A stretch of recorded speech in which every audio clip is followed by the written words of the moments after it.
Yeah, so we've got this A Dilemma for Theistic Non-Naturalism by StJohn Lambert in the journal Religion. So we're going to do some philosophy of religion. I haven't done philosophy of religion in a while, so I was like, hey, why not? It's a good idea. Thank you, Tindarios, for suggesting it. And as always, we get to read it. It's my first time reading this. Let me know if you have any questions along the way. I'll try to explain it as best as I understand it.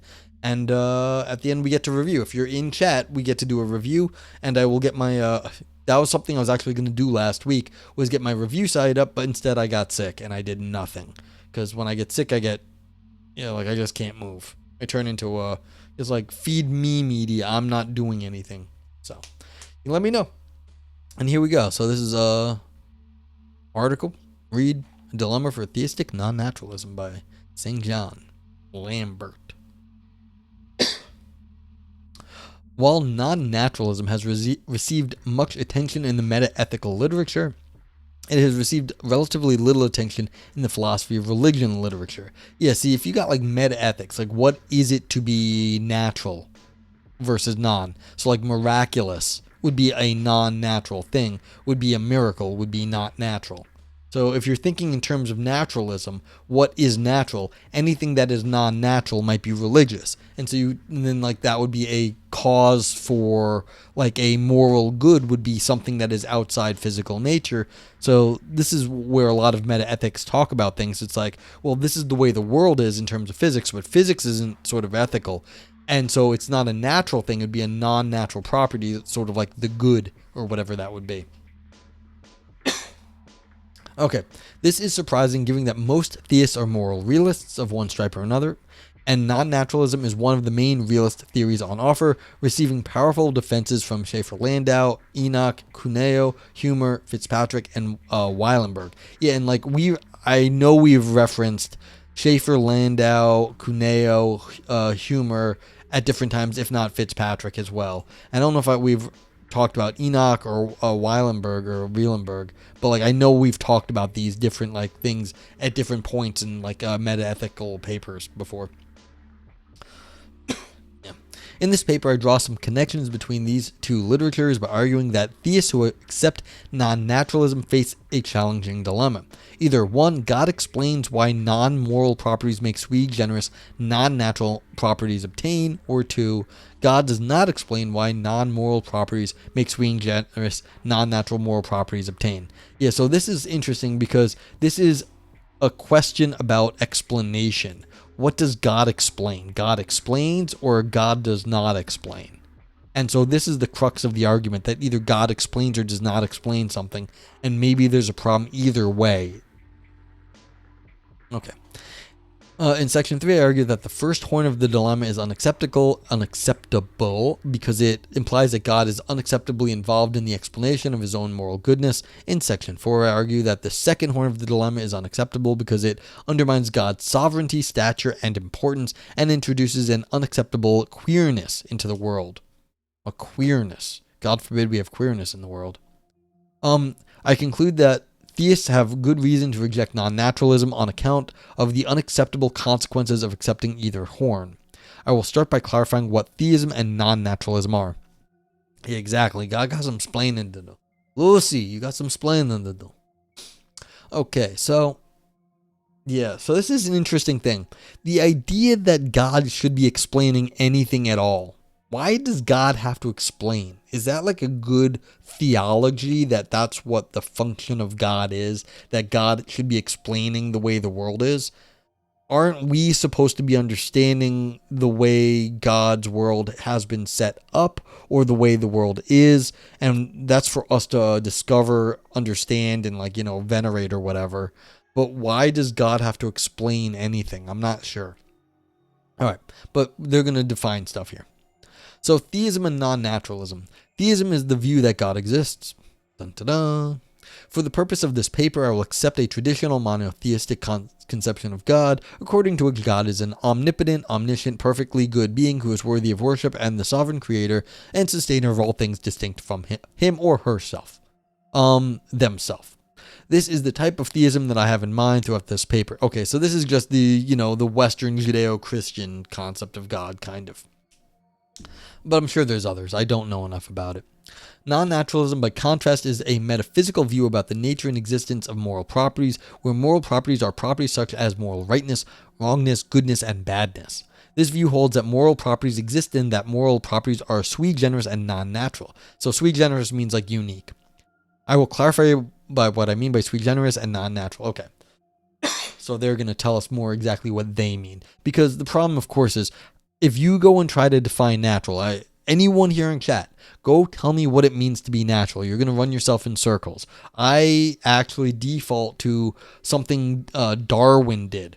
There's a quote by, I think, Whewell, who was an old philosopher of science, that Darwin found after the first edition of On the Origin of Species was published. So in the second edition going forward, Darwin placed this quote at the beginning of On the Origin of Species, and they went through many editions during Darwin's lifetime, and so he put it there, like, once it was there, he kept it there. And it says the only definition of natural is fixed, regular, fixed, or set, regular, or fixed. And everything else is like unnatural. So it's like it's a regularity or something that's been set, fixed, or like decided. That's all that natural actually means. So it's something like that. But like it's actually not so easy to do. So you sciencey people, you tell me, you go define what natural is. You're gonna get yourself into some metaphysical discussion very, very quickly if you actually try to define it. Okay. To say that moral properties are sui generis is to say that moral properties are not identical to or constituted by non-moral properties. Oh, okay. Let's see how you do, Ivan. Well, go for it. I'm sure you can define it. Will be a useful and good definition, though. Natural is defined as natural. Yeah. We should look up that quote, actually. Get the, so I don't butcher the Whewell. Sui generis. Okay. Okay, so in other words, is to say that moral properties are irreducible. They are their own distinct kind of property that is not identical or constituted by any kind of non-moral property. If moral properties are sui generis, then moral properties are wholly distinct from non-moral properties. Take the moral property of goodness, for example. While the moral property of goodness might obtain in virtue of the non-moral property of being pleasurable, the moral property of goodness is not identical or constituted by the non-moral property of being pleasurable or any other non-moral property that might make goodness obtain, according to non-naturalists. They are wholly distinct properties. As Moore, so this G.E. Moore, 1903, says, "Good is good, and that is the end of the matter." The same is true for other moral properties such as moral rightness, wrongness, and badness. They are sui generis and thus wholly distinct from non-moral properties on non-naturalism. Yeah, and that's the thing. If you actually think that like ethics is its own field, then whatever it is to be morally good has to be its own thing. It can't be like made up of like, you know, what we just like as like part of our physical, like as part of our biology. It's not just like the, you know, the good drugs in our head.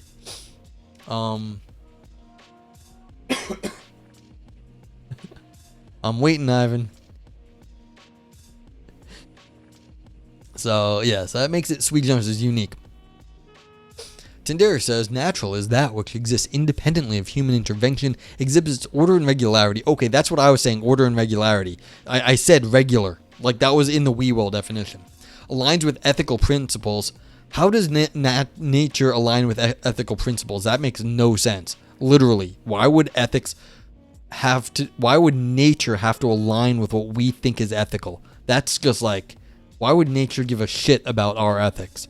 Reflects divine purpose. Okay, so now you're just going off the deep end. Forms the basis of scientific inquiry. Yeah, that's fair, but that doesn't say anything. That's the basis of scientific inquiry and contributes to human flourishing. Yeah, this is some, okay, you get, and then you put the lull afterwards. Fine then. Hey, Juggling, what's up? Reminds me of something I read. Are all things good because God decided they are good, or because they are inherently good? Yeah, that is the question of this paper. That's you're on point with that quote. This is the question of what is goodness here, and this is a big question in this area. So that's exactly what's going on. This sort of question. So yeah. So if they're natural, so this is what it is like so if they're natural, they're just these special things off in the world. All right. Yeah. So yeah, blah blah blah. Sweet. So no, this is what's unique is. So this is what we're just saying. If it's unique, it's completely independent, has its own sort of thing. And then then we're gonna do non-natural in a second. Ivan says, I define naturalism, the kind most naturalists subscribe to, as the fundamental principles of the universe being simple, non-mental, efficient causes. Okay, so you went the full Aristotle with the efficient causes. Okay. Sure. That's not very descriptive, because you'd have to tell me more about what you mean by simple. Non-mental is okay, I guess, but like simple, efficient causes, it seems like there could be other things out there. And if it's just non-mental, it's not very specific. Maybe that's good enough, but that's rather a sparse definition. So, okay. So that's why fixed, regular, or set actually gives you more. Like the regularity, I think gives you a lot compared to what you're just saying simple. I don't know exactly what simple means, but the regularity of nature does some work for you. And that. Unreal Brian says nature is everything which isn't supernatural, which is everything. Boom. Okay. So yes, clearly it's just everything not supernatural. Obviously we know what that is. Okay, so to say that moral properties are non-natural, by contrast, is to say that moral properties cannot even in principle be known through empirical investigation. Yeah, so this is where when you're like, if it's unique, it's one thing and you go investigate it, but if it's not natural, there is no empirical investigation. In principle, cannot even be in principle be known. Unlike natural properties such as, actually, you know what? Let's can I zoom into this a little?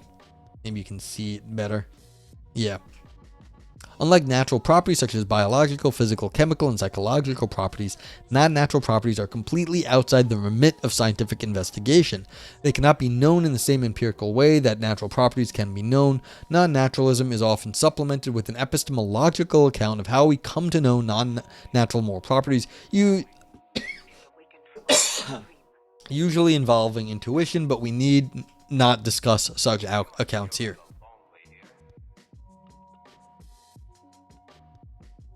Ivan says, I think the regularity idea that whatever the laws are being discovered by science is more general. Harry Potter's world could be natural if your definition is broad enough, as long as there are fixed discoverable rules. Yeah, that's the thing about Harry Potter's world, is that it is kind of natural for them, because if you're a wizard, they have like research departments which are doing like kind of like empirical experiments on the on what they call magic, but that's really just their world for them.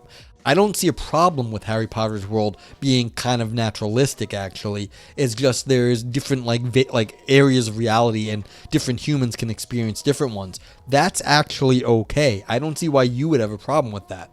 Like, we could live in Harry Potter's world where certain people have access to certain things because, you know, their biology is different. They're wizards, and not everyone has that, like, level of biology. Kind of like, you know, some people have more cones in their eye. They can see other colors. Now, maybe the fact that we can't access any of the magic would be somewhat problematic, but I don't know if, like, that's actually a problem for me.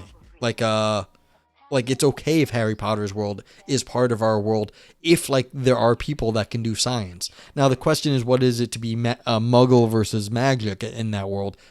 You'd have that problem. But, yeah. I don't know where I'd fall. I guess I'd have to be Ravenclaw. But, like, I was not hanging out. Like, I was hanging out with the smart kids when I was in high school. But, like, I was just like, I'd rather go get stoned. I don't care about this. Yeah. Ivan says, my only problem with that is that, one, it's not our world. Yeah, but you don't know that.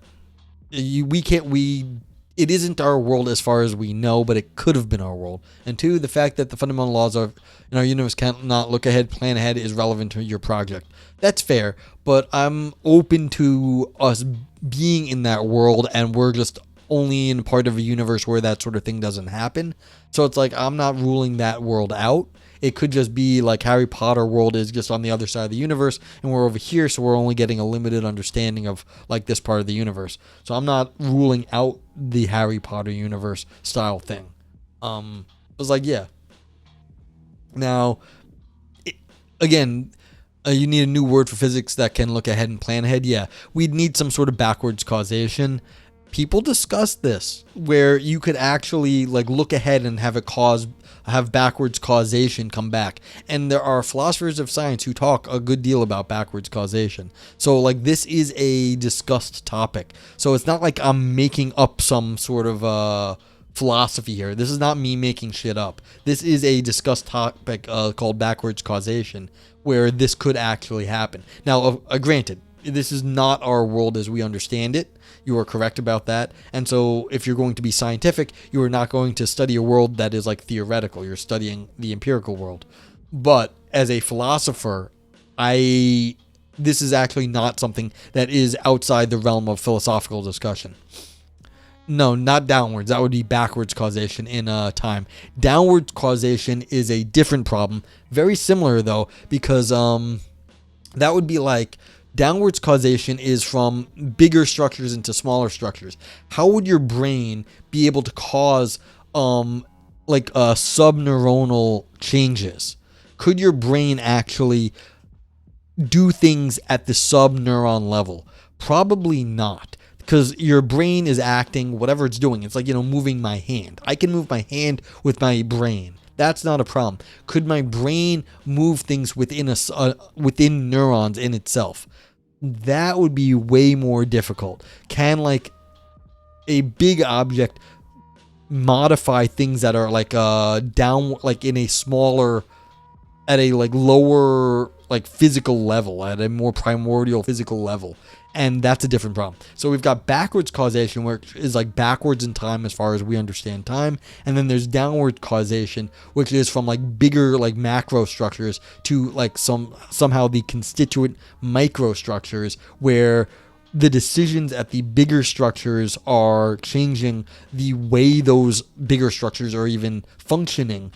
And it's like, how would that happen? Like, it doesn't quite make sense, because the bigger structures need the big structures to like, have, the big thoughts. But then how could it change like the neurons at the same time? This is a discussed topic. Discussed, yes. Okay, there. I always like that rap. I think the first time I heard that discuss and disgust is from Eminem. This must mean I'm disgusting. From the old Eminem. But yeah. Yeah, like I said, but from the philosophy perspective, I'm not outside of like contemporary philosophy. I'm outside of contemporary science, but I'm not outside contemporary philosophy in this discussion. Okay. So if we're talking about like non-natural, that means they cannot be investigated by the means of science. You can't go like do a physical experiment and find out what's morally good. Okay, according to non-naturalists, moral properties exist and are sui generis and are non-natural. For ease of exposition, I will now use moral properties to mean sui generis and non-natural moral properties. Yeah, so if there's anything like goodness, you're not finding it in physics, and it's somewhere in the world, but it's not available to science to investigate what that is.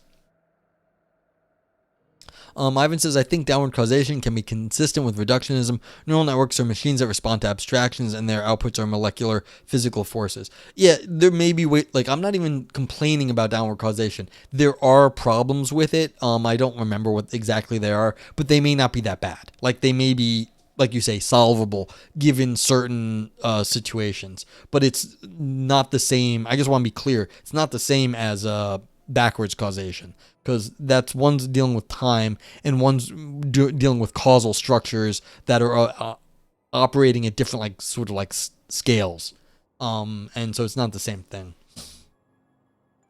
Non-naturalism. Moral properties exist and are sui generis and non-natural. Importantly, for the purpose of this paper, non-naturalism does not merely hold that moral properties exist. It also holds that non-moral properties make moral properties exist. Non-moral properties make moral properties exist. Yeah, so if there are non-moral properties, then there are moral properties. They just happen to be yeah, it's because you have to, like, if you have non-moral ones, then you also have the moral ones, because it's like separating them out, I guess. In other words, it holds that moral properties are dependent upon non-moral properties. That moral properties obtain only in virtue of or because of non-moral properties. Yeah, so the world exists, and then this is what people say: moral properties supervene on the physical world. So, like, if there are something called goodness, and it has to do with like the way we exist in the world, well, that only exists because we exist physically, not because the moral properties exist, but because we exist in the physical world. Then there are moral properties. They exist in reality, but they don't exist if we didn't exist, because then there wouldn't be any without the physics. Okay, according to non-naturalism, if an action is good, then it is good because it has certain non-moral properties that make it good. For example, an action might be good because it is pleasurable or because it is kind. The same is true for other moral properties. No action can just be good, bad, right, or wrong. I'm getting lots of thumbs up here. Okay, cool. The same is true for other moral properties. No action can just be good, bad, right, or wrong. It must be good, bad, right, or wrong in virtue of having non-moral properties that make it good, bad, right, or wrong. This means that moral properties cannot float free on non-naturalism, for they depend for their existence on non-moral properties. Let us stipulatively call the asymmetric dependence relation that holds between moral properties and non-moral properties the making reflection. Yeah, because like you need people to discuss this stuff, and if there ain't no people, there ain't no moral properties that we have to worry about. So it's like we are making these things in some sense. The non-naturalists can and have offered different accounts of the making relation. For example, some non-naturalists might say that it is the grounding relation. Talked about this before, I think, in philosophy roulette, while others might say that it is a robust causal relation. See, I don't know what this is, but this is the Wielenberg.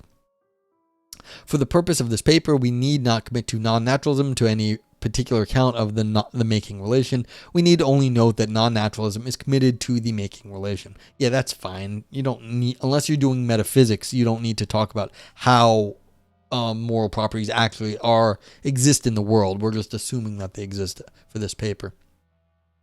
The making relation. Non-moral properties make sui generis, non-natural moral properties obtain. This idea will be the focus of this paper because it raises a challenging dilemma for theists who accept non-naturalism. The issue at heart of this dilemma concerns whether God explains the making relation. Either 1, God explains the making relation and so explains why non-moral properties make sui generis non-natural moral properties obtain, or 2, God does not explain the making relation and so does not explain why non-moral properties make the sui generis non-natural moral properties obtain. Let's call this dilemma the making dilemma. In section 3, I argue that the first point of the dilemma is unacceptable because it implies that God is unacceptably involved in the explanation of his own moral goodness. In section 4, I argue that the second horn of the making dilemma is unacceptable because it undermines God's sovereignty, stature, importance, and it introduces an unacceptable queerness into the world. 4 preliminary comments are necessary before we proceed. First, the making dilemma is different from the Euthyphro dilemma, which poses the following question. Quote, is an action right because God commands it, or does God command it because it is right? End quote. These dilemmas are importantly different for 2 reasons. First, the making dilemma specifically targets theists who accept non-naturalism and so assumes, for the sake of argument, that moral properties are sui generis and non-natural, and that non-moral properties make them obtain. The Euthyphro dilemma, by contrast, does not do this. Second, the making dilemma considers whether God explains the making relation, while the Euthyphro dilemma considers whether God's commands make actions right. This means that the dilemmas consider fundamentally different questions. The Euthyphro dilemma considers the question what makes actions right, while the making dilemma considers the question, does God explain the making relation between moral and non-moral properties? The making dilemma is thus importantly different from the Euthyphro dilemma and should therefore be kept distinct. I want to see, like this says, there's a little footnote here, 3. We're on page 3 of 9. Let's see if I can just jump. Like, was this a reviewer was like, you have to argue that like this is not the Euthyphro dilemma? I just want to see this right here. No, okay, that was not a.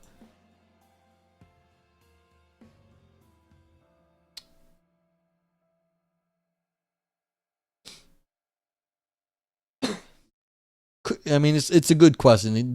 It could sound from like the outside kind of like Euthyphro, but they're right. It's different. This is a question about existence. Like how is something exist? How is it made? Like where do the how did the moral properties exist? It's about their being, the being of moral properties, not what God is saying is right or wrong, or making an action right or wrong. Okay. Didn't know this concept was called Euthyphro dilemma. Noted. Well, this is a classic, the Euthyphro, where you are what makes something right, as opposed to this is making something exist, as opposed to making something correct. So yeah, I wouldn't be entirely surprised if this author had, started with the Euthyphro and then like was comparing it to other stuff and be like, hey, there's this other case that like, is Euthyphro like, but it's not exactly Euthyphro. And you write it up into a nice paper, and then you'd be like, and it's also not Euthyphro, it's something slightly different.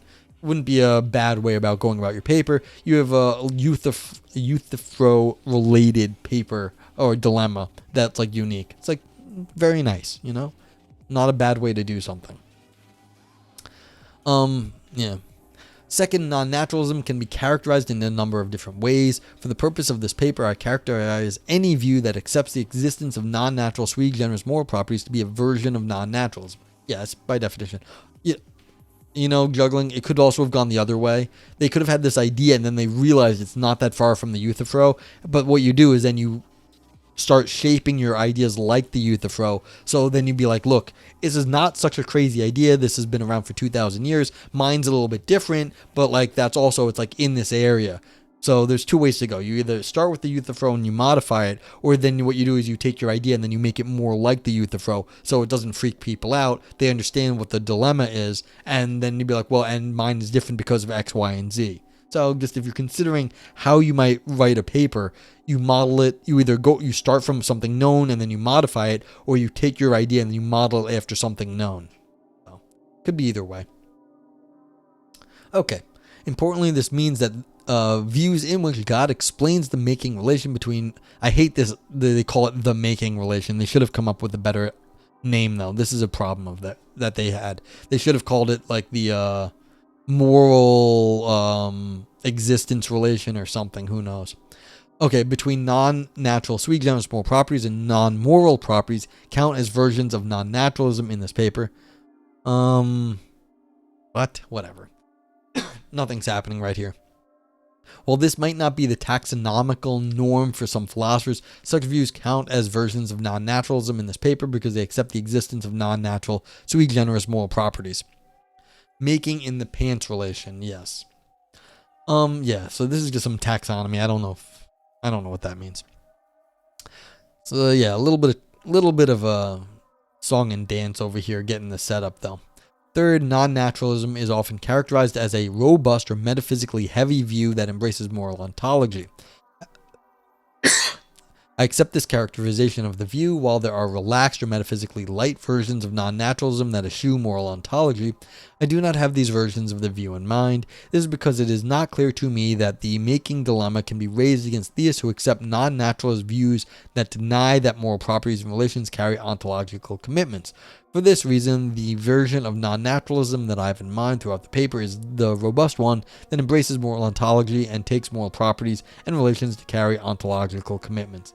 Yeah, so this is what they're saying, is that the moral properties exist. They're not natural and they exist. And so they have ontological commitments. They are, in some sense, like, they're really objects out there of some sort. So what they should have said was the like some sort of ontological non-moral ontology claim dilemma. That would have been more descriptive as opposed to the making dilemma. Should have been like the non-natural ontology claim. Yeah.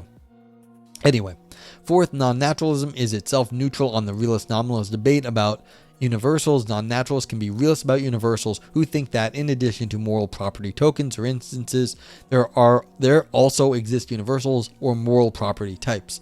For example, non-naturalists can think that in addition to a particular action's rightness, a property token, there also exists a universal rightness that all right actions instantiate. However, non-naturalists can also be nominalists about universals who reject the existence of universals and think that only particular moral property tokens or instances exist. Non-naturalism is itself neutral on this important metaphysical issue and is compatible with a range of realist and nominalist views. As I understand it, non-naturalism is primarily a view about moral property tokens or instances. It holds that moral property tokens are sui generis and non-natural, and that non-moral property tokens make moral property tokens exist. Whether there are also moral property types or universals is an independent issue that should be settled by general debates in metaphysics. In this paper, all claims about properties should be interpreted as claims about property tokens or instances. Yeah, so they're not talking about the goodness, whatever the goodness might be. They're talking about particular goodnesses of certain actions or whatever. Okay, now that we have clarified what theism and non-naturalism are, and we have stated the making dilemma for theists who accept non-naturalism, we can move on to consider the two horns of the making dilemma, starting with the first horn. Should be settled by 6-round fisticuffs between theologians. I wouldn't be surprised if that is a legit way under certain religions. I mean, maybe that's what you should have in your religion, Ivan. That, theological debates should be decided by fisticuffs. That would be the rational thing to do. The first horn. According to the first horn of the dilemma, God explains the making relation and so explains why non-moral properties make moral properties obtain. What? It was the plot of Black Panther. Oh, okay. I didn't know that. For example, God explains why the non-moral property of being pleasurable makes the non-natural sui generis moral property of goodness obtain. This horn of the dilemma is unacceptable because it implies that God is unacceptably involved in the explanation of his own moral goodness. This becomes clear when we consider the ways in which God could explain why non-moral properties make moral properties obtain. Yeah.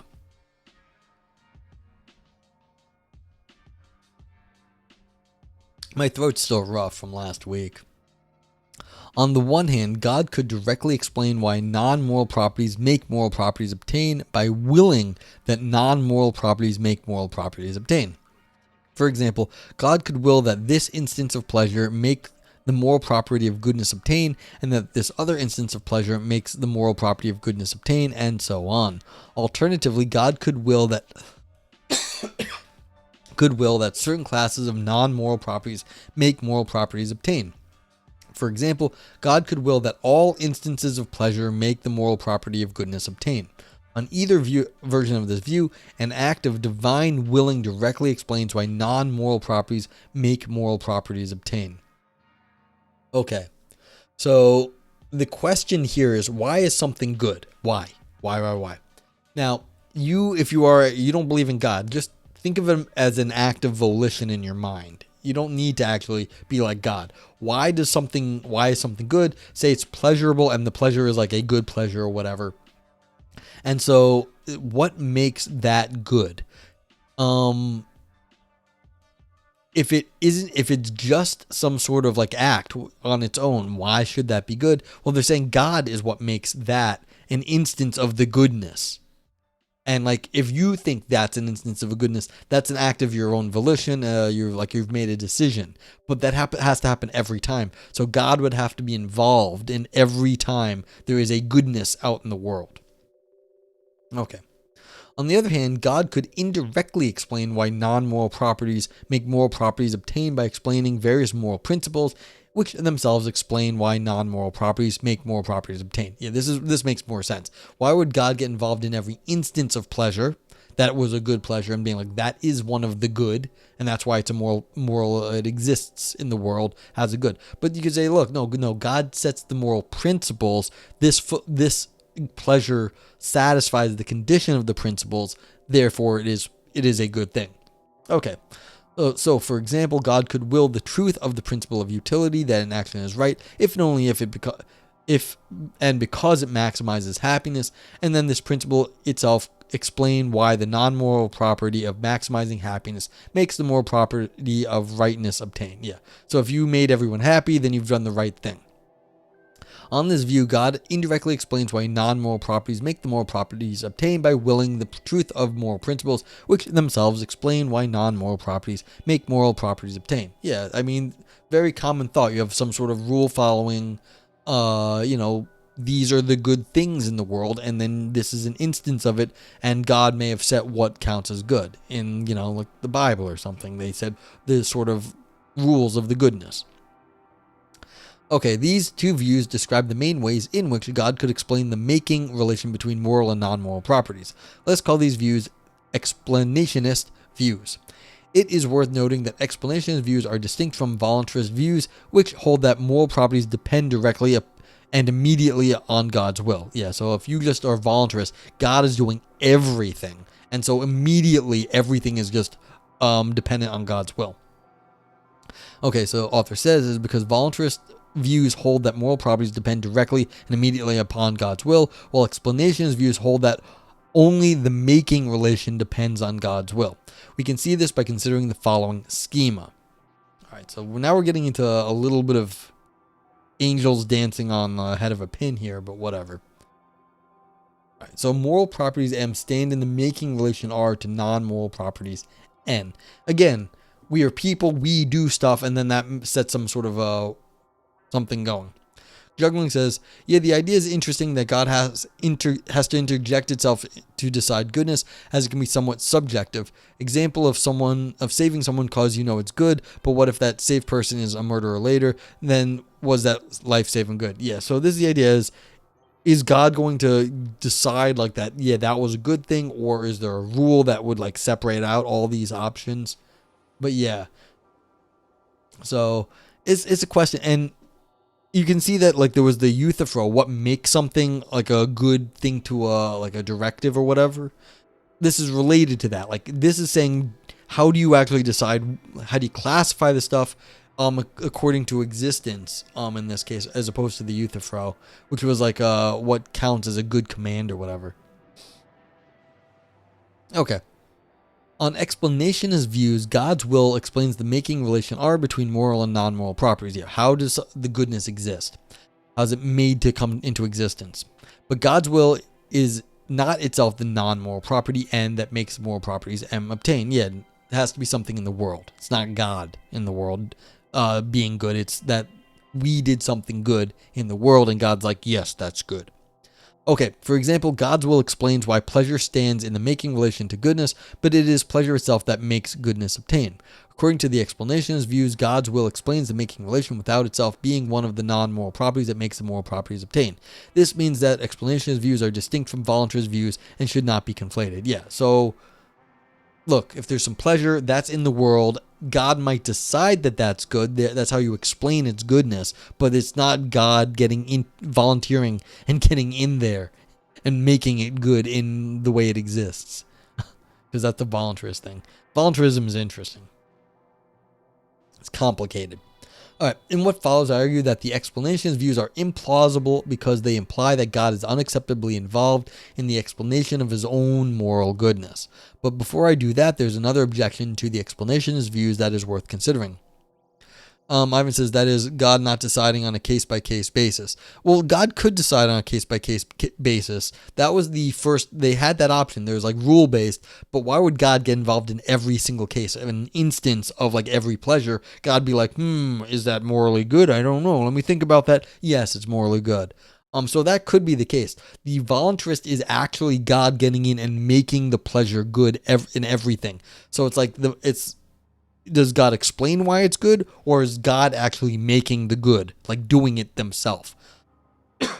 In like I'm not up on the voluntarist, but like you can be super hardcore that nothing actually happens without God intervening. So like if there's pleasure, God is intervening to make the pleasure, and of course it's good if God is making it in the right way. So like that's sort of, it's not that God is deciding on a case by case and then voluntarist. It's like God is actually doing stuff. But yeah, God could be deciding in a case by case basis, or has alternatively set up rules which allow us to decide on a case by case basis. All right, so this is an objection coming up. Graham Oppie argues that explanationist views are implausible because they imply that morality is objectionably contingent. According to Oppie, if God explains why non-moral properties make moral properties obtain, then God could make any non-moral property make any moral property obtain. This is implausible because it seems that there are some non-moral properties, such as those of Nazi death camps, that could never make the moral property of goodness obtain. Oppie writes, if it is up to an orthodoxly conceived monotheistic God to establish the relations that obtain between moral properties or facts and non-moral properties or facts, then it must be that there are other possible worlds in which the relations that obtain between moral properties or facts and non-moral properties or facts differ from the relations that obtain in the actual world. Yeah, other worlds are different from this world. Fine. In particular, then it seems that if it is up to an orthodoxly conceived monotheistic God to establish the relations that obtain between moral properties or facts and non-moral properties or facts, then there are other possible worlds in which there is a natural duplicate of our universe in which the moral properties are different. For example, possible worlds in which there are universes that share the natural history of our world, but in which the Nazi death camps are not evil. I do not think that it is very controversial to claim that there are no such possible universes. I mean, I see the point. There's probably wiggle room there. Author says, this objection is unpersuasive, however, because explanationists could argue that God necessarily wills that non-moral properties make moral properties obtain, and so there is no possibility of objectionable contingency. Yeah, bonkers.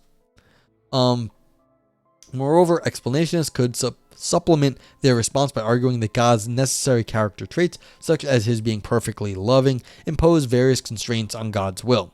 They could argue that God's necessary character traits make it impossible for God to will such things as the non-moral properties of Nazi death camps make the moral property of goodness obtain. To respond to this, Oppie would need to show that a perfectly loving God could will such things as the non-moral properties of Nazi death camps make the moral properties of goodness obtain. Since this is no easy task, I suggest we look elsewhere for objections to explanationist views. I would not dismiss this as fast as the author does. Because I mean, this is in a journal of religion. This is in obviously the Western monotheistic tradition. Say you are not thinking that God is perfectly loving, or you don't have let's say, the normal sense of what perfectly loving God would be doing. Then maybe you do imagine that God would be very happy with Nazi death camps, allowing for goodness to obtain.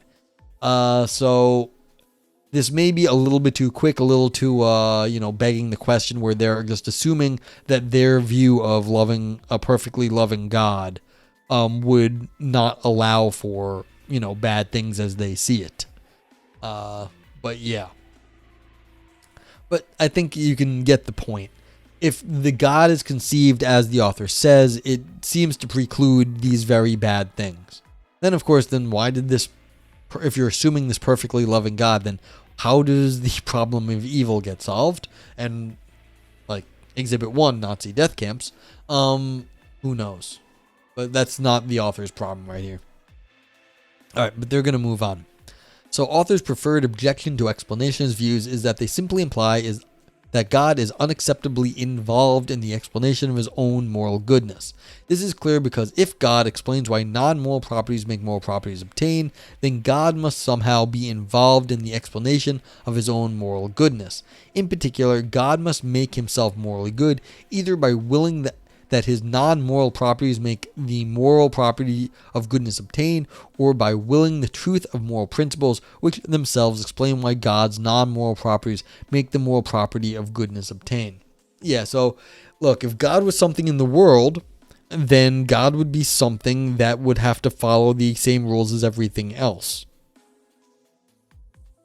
which would mean that God then either looks at that particular instance of themselves and says, well, clearly I'm good, or the rules that I set forth also apply to me and therefore make me good. And you can see why this is a little funky. God sets out the rules, or God is the one that decides. And if you're deciding for yourself, that doesn't really make sense. Okay. Author says this is unacceptable for at least two reasons. First, it implies that prior to God's explaining why non-moral properties make moral properties obtain, God was not morally good. No, I don't know if that's true. It's just we didn't know that yet. But like God was still morally good, but like we may not have understood that, or God may have not considered it yet, which wouldn't make any sense either. But like, is God a member of N? That's the question. This is a very weird thing because they're including God in the world like everything else is considered. So I don't know. Like, that's a good question, Ivan. I'm not sure what this person's doing right now because it seems like God's in the world and has to be explained by worldly things. I don't know if that's what you want to be doing with God. That seems like a very weird thing, but maybe that's what the explanationists are doing. All right. But they're saying first, God was not morally good before God considered themselves. All right. This is because on non-explanationist views, God only becomes morally good after willing that his non-moral properties make the moral property of goodness obtain, or willing the truth of moral principles that do the same thing. Explanationist views thus make God's moral goodness dependent on an act of divine will. Most theists will find this unacceptable. Yeah, I mean, if by definition nothing's good until God wills it, then they would have to will their own goodness. That is strange. Yeah. And I can see why they'd find this unacceptable. It would be very weird if God was not good until they willed themselves into being good. Like, strange. To be even a little bit, fighty on this, maybe that is the instantiation of the universe, is when God wills themselves into like being good in making the universe. That was the beginning of our universe. And maybe that would be acceptable, because if you're talking about a time, before the universe was the universe, there was no good or evil, there was just God. And so that wouldn't make any difference, because if you're going to be in the world, then, well, that's the question here. Like, we're assuming there's a God, and then what do you do if God has to will their own goodness, Vipers? It's weird. But like, if we're going to say that there was a time before the universe, then maybe it's not actually that objectionable. Is God? Yes, is God. Correct. Okay. It continues to be the question. All right. Juggling says, I guess if God itself wasn't the pinnacle of good, then God isn't God at all, or the ultimate being, if it has to serve or obtain a property higher than itself. Yeah, that's one of the classic problems in like Western thought, that like it doesn't seem like it's the ultimate being for various reasons, like problem of evil. Why are there Nazi death camps, which seem kind of evil in the world? If God was so good and like ultimate being, couldn't they have ruled out like the evil? Why do we live in a shitty world if God was so good? But again, that would also like limit the thing. If it was following a law, then it wouldn't be, the ultimate thing. So that's right. Ivan says the whole theistic premise relies on ancient and scholastic nonsense arguments, and would be pretty easy for a theist to just play the same BS to conjure an escape clause. I don't know what the Lou is. Yeah, but the question is, can you play the game better, Ivan? This is academic game. Can you play it better? And so this is an exercise. It may not be true, but it is an exercise in what people think. And people have been doing this for thousands of years, so you may not like it, but it's like exercise here. Clouseau for the law. I still don't know what that is. I'm sorry. Yeah. Now, if they're just a closure, like if they're just trying to like find a way out, it has to still be acceptable to a lot of them. Like it has to be a clever one. That's all it is. It has to be more clever than the next person. And so The question is my escape hatch that in the creation of the universe, in that instant, God was willing all this stuff, like in that instant, maybe that's okay, because then that's what set off the universe, like our universe. But like before that, it doesn't really matter because there was no universe. It was all just God. And at that point, there is no willing. It doesn't make a difference. Okay. Anywho's. It is important to note that explanations do not have to say that there was a time when God was not good, for God could timelessly explain at every moment of time why his non-moral properties make the moral property of goodness obtain. But explanations do have to say that God was not morally good explanatorily or logically prior to God's explaining why non-moral properties make moral properties obtain, which is unacceptable because it makes God moral goodness dependent on an act of divine will. Yeah, so if you have to say you're good for you to be good, but you're already supposed to be good, that doesn't make sense. Okay, second, if God's moral goodness is dependent on an act of divine will, then this makes God's goodness less worthy of praise. Yeah, and this is the underachiever problem. If they have to say I'm good to be good, that doesn't sound like the kind of good you want God to have. This is because it is not praiseworthy for a being to make itself morally good by willing that its non-moral property make the moral property of goodness obtain, or by willing the truth of moral principles that do the same thing. It is akin to creating a test that one will pass with flying colors, and then expecting and perhaps even requiring others to praise you for having passed that test. This, I submit, is not praiseworthy behavior, and it does not merit the moral praise that God's moral goodness is supposed to merit. No one is... I'm not sure about that either, actually. It's so what? You passed your own laws, but the laws were perfect. So it's good job. They were perfect laws, though. So it's maybe that's not so bad either. One might reply that God's moral goodness does merit moral praise because God is good in virtue of his praiseworthy non-moral properties, such as being loving, being just, and being merciful.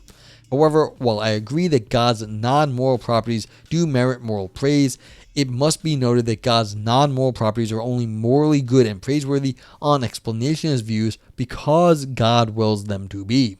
Indeed, on explanationist views, there was nothing morally good or praiseworthy about God's non-moral properties prior to his act of divine will. They only become morally good and praiseworthy after his act of divine will. This in turn makes God's non-moral properties less worthy of praise, for God's non-moral properties are only morally good and praiseworthy because God wills them to be, and there is nothing praiseworthy about this. Willing that one's non-moral properties make the moral property of goodness and thus praiseworthiness obtain, or willing the truth of moral principles that do the same thing. This in turn makes God's moral goodness less worthy of praise, which is unacceptable. For these reasons, I find the first horn of the dilemma that God explains the making relation unacceptable. Let us now consider the second horn of the dilemma. Ivan says, so let's pretend that divine will even make sense as a concept. Well, like I said, this is an exercise in trying to make sense of something that's very difficult. And it's not like we have everything else in the universe worked out. Your faith in science is commendable, but we do not have all of science worked out. Now, this clearly has different premises and is a very, very, very different system than science. But from my perspective, it's just this is an exercise in this area. There are exercises in other areas I think are wrong too. I have been wrong before. I'm not a theist in any way, shape, or form. So it's do I think this is going to go anywhere? Of course not. But I am kind of interested in their arguments. As I've said before, I'm very interested in arguments, and I like seeing how they go about arguing stuff. And that's why I'm interested in this. I want to see what they're going to do. I don't expect everyone to be interested in this argument or in the stuff I'm interested in either. But, maybe there's theists out there. They're this is not such a bad idea. The second horn. According to the second horn of the dilemma, God does not explain the making relation, and so does not explain why non-moral properties make moral properties obtain. Non-moral properties just make moral properties obtain independently of God. For example, the non-moral property of being pleasurable just makes the non-natural, sweet, generous, moral property of goodness obtain independently of God. Yeah, so This is like some water. It makes my throat feel better, and it just is good because of it making my throat feel better. Has nothing to do with religious goodness. Just it is goodness inherently. Let us call this view in which God does not explain the making relation the brute view, and consider 4 problems for it. Systemic says, Ivan, you are arguing like any other religious person. Dangerous territory, semiatics. First, if God does not explain why non-moral properties make moral properties obtain, then God's perfection of sovereignty, according to which everything distinct from God is dependent on God, is undermined. This is because on the brute view, the making relation is both distinct from and independent of God. Abort the conversation without understanding the argument is a priori bias. Wow, yeah. Okay. This is clear because on the brute view, God does not explain why non-moral properties make moral properties obtain. Non-moral properties just make moral properties obtain independently of God. While God does explain why there is a world that has non-moral properties, he does not explain why non-moral properties make moral properties obtain. This just happens, independently of God. The brute view thus implies that there is something distinct from God that is independent of him, the making relation. This undermines God's sovereignty, which is unacceptable. We need you trained in cult studies. Yes. Ivan has to get better at the culting. Get better at the culting. Yeah. Second, if God does not explain why non-moral properties make moral properties obtain and God has moral obligations, then the brute view implies that God is subject to the demands of an independent moral reality and must do what it requires on pain of immorality. This means that the brute view implies that there is something independent of God that tells God what to do. This makes God subservient to an independent reality, which in turn undermines his exalted stature. This, I submit, is unacceptable. I kind of like this. This is sort of just funny. This is unacceptable. Unacceptable. Unacceptable. Third, and if God does not explain why non-moral properties make moral properties obtain and morality is overriding norm... Ooh, okay, wait, what? We've got normative all of a sudden.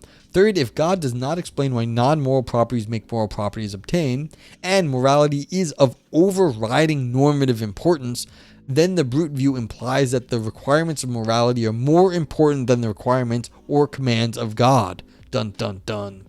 This is because we should always do what morality requires on this view, even if God were perhaps counterposibly to require otherwise. Yeah, so this is one of those things where you've got like, what was it? Abraham was going to murder Isaac.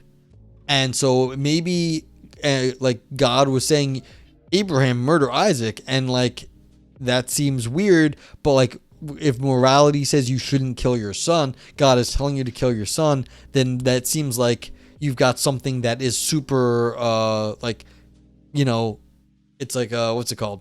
It's contravening the word of God. So it's like, it's strange. You're just devil advocating to help the nascent neo-Ivanism. I assume he will all get to vote in the cult policies. I don't know about that. We have not actually seen any structure to neo-Ivanism and how decisions are made. The priesthood may make all the decisions in neo-Ivanism for all I know. I mean, does the Vatican pick popes? Yeah. Well, I mean, who actually gets to decide the priors in neo-Ivanistic Bayesianism? Like, who actually gets to decide the priors? I don't know. Oh, sure. Yeah. What counts as the prior probabilities in neo-Bayesianism? I'm not sure. Okay, God might, of course, just require us to do what morality requires, but that would not show that the requirements of God are as important as the requirements of morality, for God would just be relaying the requirements of an independently authoritative reality. Indeed, on this view, God would be relegated to the stature of a mere messenger who simply relays the requirements of an independently authoritative reality. This view thus not only undermines the exalted stature of God, but also undermines our allegiance to God, because it implies that there is an independent reality whose requirements are more important than God's. This, I submit, is unacceptable. They vote. Yeah. What is the number one principle of all religions? College of Cardinals. No questions in church. I see. So I see. You know, you give Ivan a little bit of power and all of a sudden he's a, fascist dictator. All right. I mean, this stream is famously not a democracy. Like, I decide.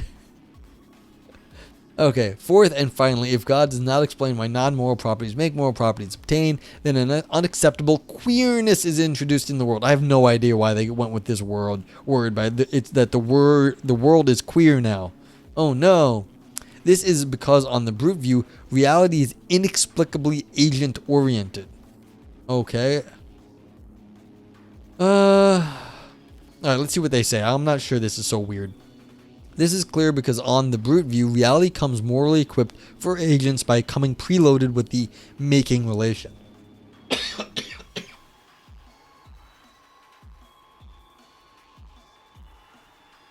On the brute view, it is as if reality knew that agents would exist and came equipped to bestow moral properties on the non-moral properties, making moral verdicts on their conduct. This, I submit, is unacceptably queer. All right. So this is saying, look, how would reality have known there were certain pleasures that were inherently good and that would make them, morally good? I'm not so sure. Like, this is the question of how many, how hard is it for there to be life in the universe?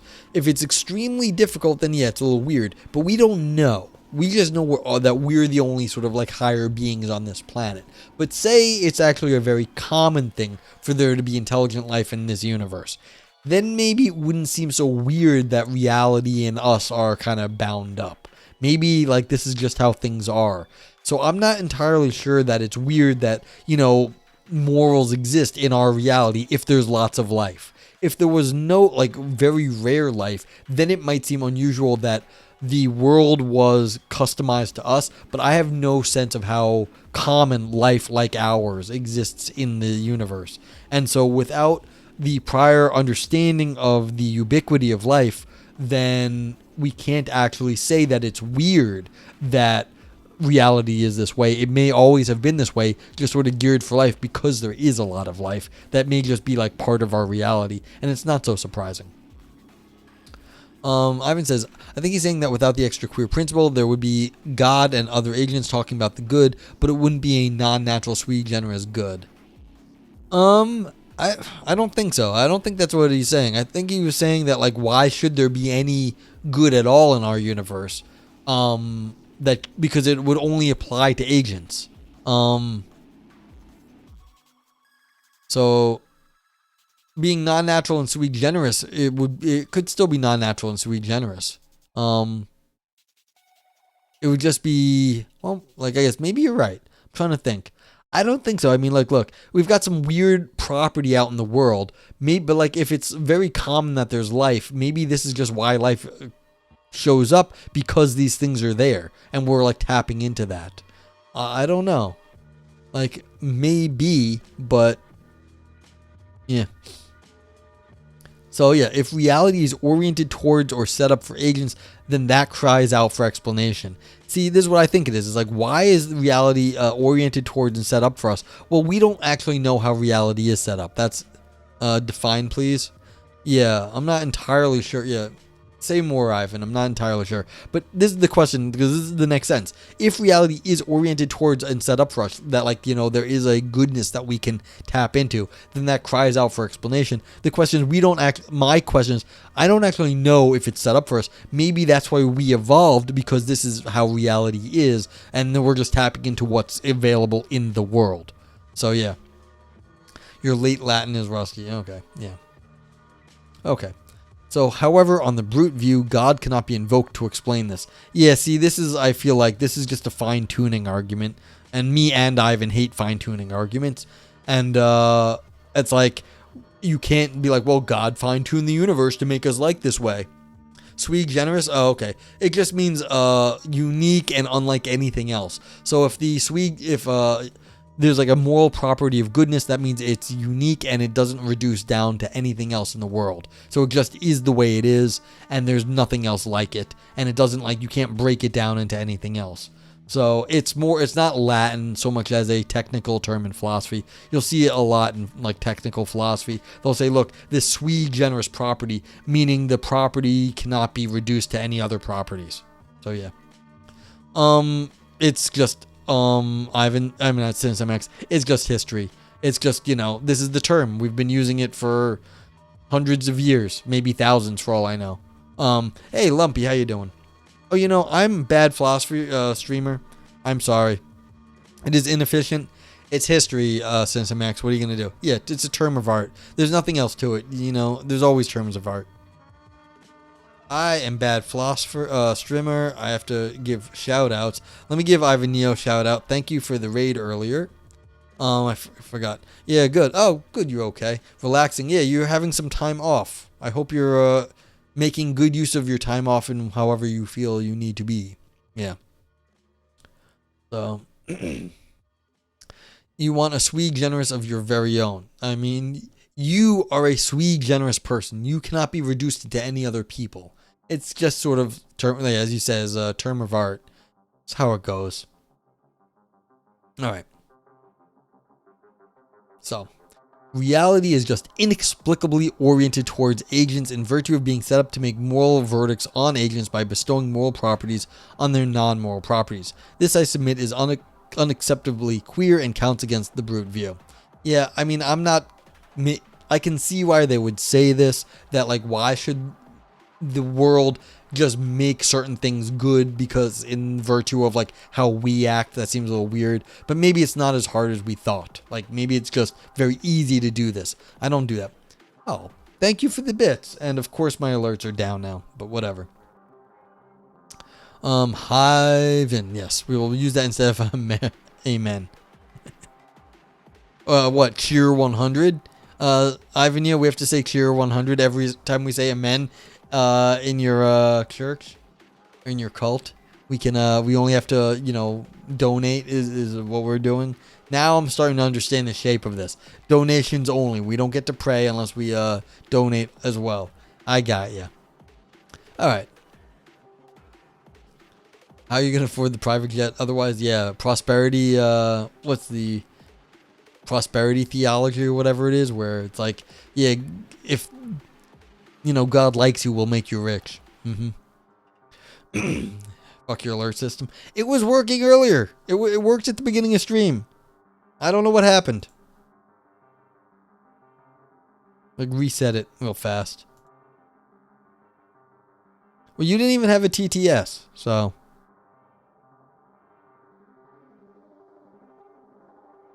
You just have a cheer 100. Or party 100. Let's see.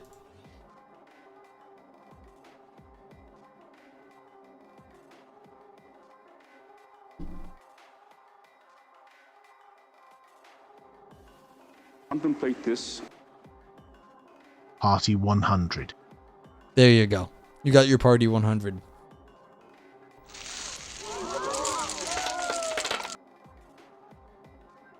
And it crashed. That is so annoying. We got a hype train. What are you guys doing? A hype train to break my system. It's so annoying that it was working fine, then all of a sudden decides who knows what the hell's going on. Let me reset it one more time and we'll see if it works.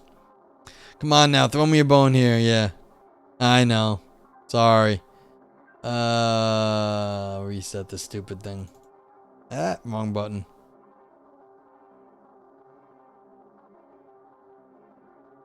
Okay.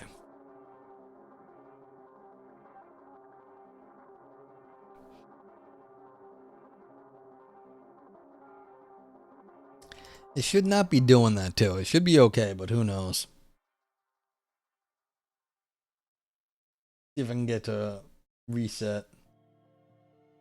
Connect, damn it. Alright. It's gonna take a second for it to go. Come on. Alright, whatever.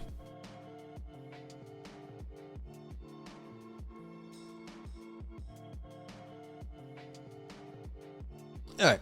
So it won't work for a few minutes, but hopefully it'll come back online. All right. So conclusion. In conclusion, I have argued that theists who accept non-naturalism face a dilemma. Either God explains the making relation or God does not explain the making relation. I've argued that both horns of the dilemma have unacceptable consequences. On the first horn, God is unacceptably involved in the explanation of his own moral goodness. On the second horn, God's sovereignty, stature, and importance are undermined, and unacceptable queerness is introduced into the world. While these considerations might not show that non-naturalism is false, they do show that theists have good reason to reject non-naturalism, or they have good reason to reject explanationism. This is a striking conclusion given that most theists want to be moral realists, and non-naturalism is one of the main realist theories on offer. Yeah, so there are other ways around this. What you could just do, of course, is reject the explanationist view here. All you have to do is basically be like, okay, everything works just as you say except for God. God was already this way, and they are not explanationist. You don't have to sit around God doesn't have to explain themselves using these theories. Like, that's it. So it's like there are other ways out of this. But anyway, let's give a second and see if we can no, we're not going to work. Why are we not working?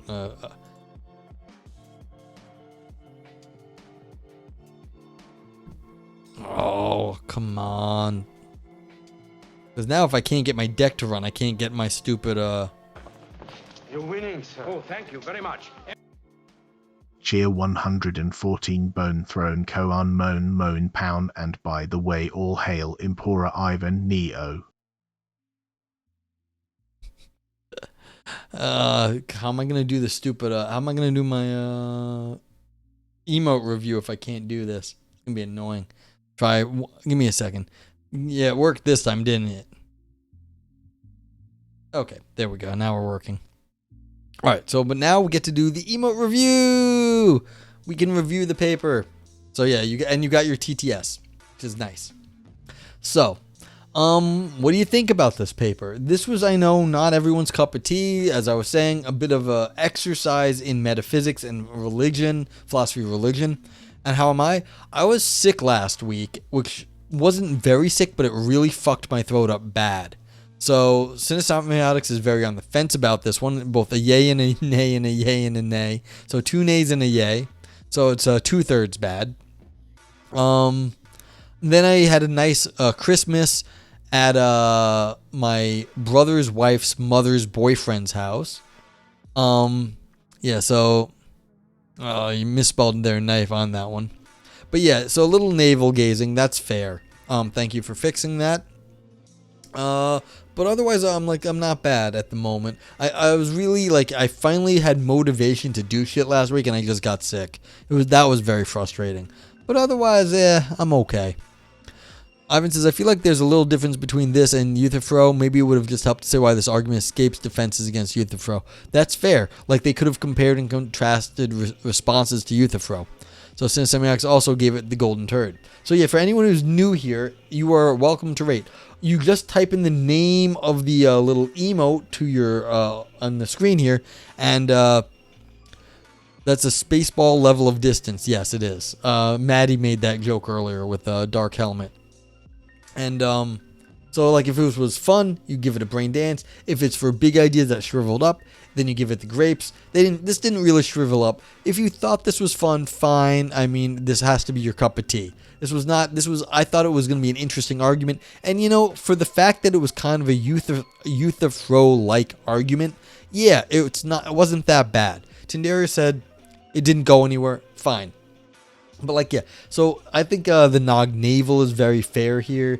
It's for people who care about this stuff.